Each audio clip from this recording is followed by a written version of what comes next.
Assalamualaikum everyone, welcome to today's lecture on Multimodal Discourse Analysis, commonly known as MDA. Traditionally, language was studied mainly through words and sentences.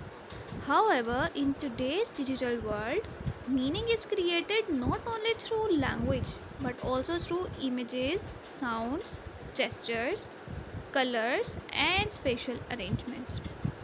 Therefore, multimodal discourse analysis help us understand how different modes work together to construct meanings. Okay, so earlier linguistic studies focused primarily on verbal language, but communication in our 20th century is multimodal.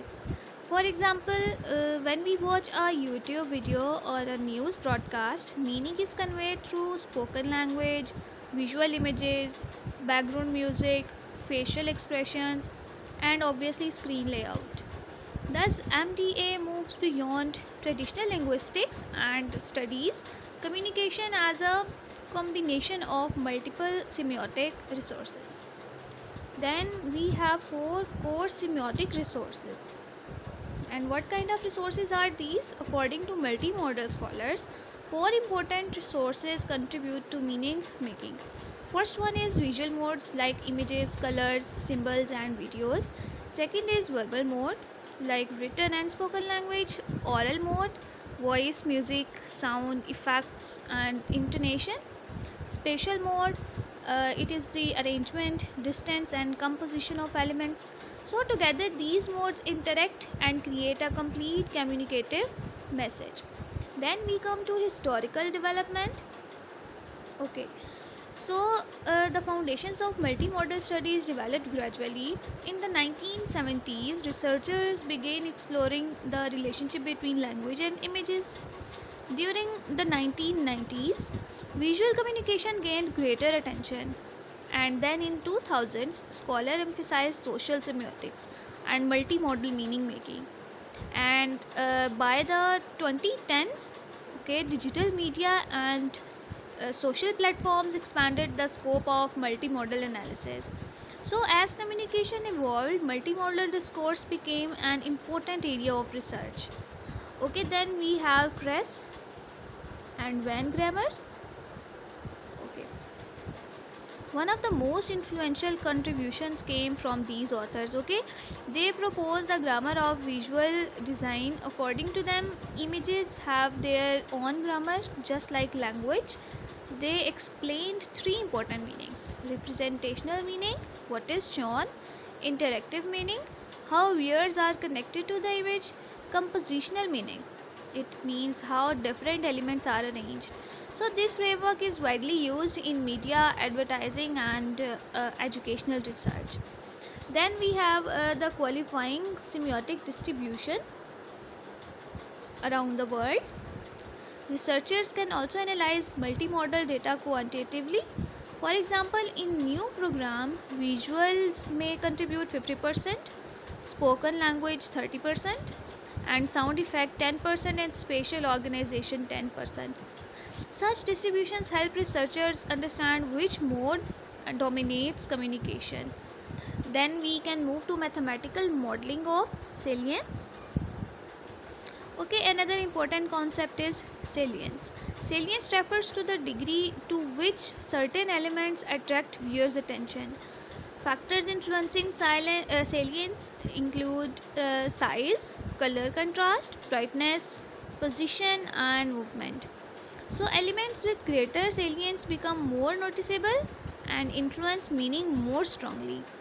Then we can come to the case study. It is the corporate news. Let us consider a television news studio. Meaning is produced not only by the anchor's words but also through screen graphics, camera angles, lighting, background visuals, and audio effects. By analyzing these elements, researchers can uncover hidden ideologies and communicative strategies. Okay, then we can come to quantitative gaze verification. Modern multimodal studies also employ eye tracking technology. Heat maps show where viewers focus their attention. Researcher demonstrates that viewers generally concentrate on highly salient areas such as faces, headlines, and bright visual elements. So, this provides empirical evidence for understanding audience engagement. Then come to multimodal transcription.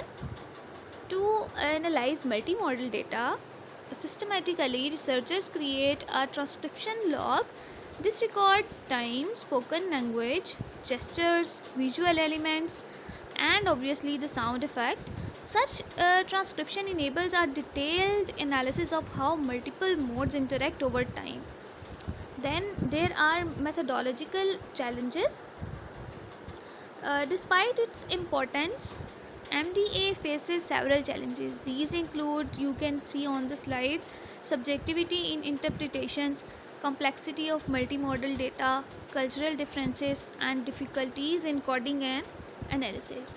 Therefore, researchers must adopt rigorous and systematic methodologies.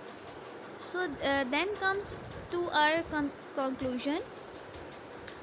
And to conclude, multimodal discourse analysis provides a comprehensive framework for studying communication in contemporary society.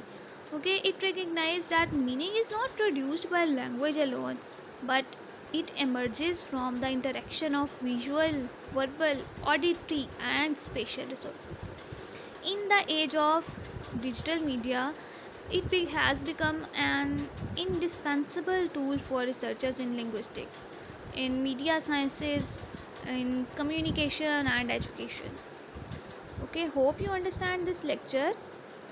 So, thank you for watching. If you found this lecture useful, please like, share, and subscribe for more lectures on linguistics and discourse studies. See you in the next lecture. Allah Hafiz.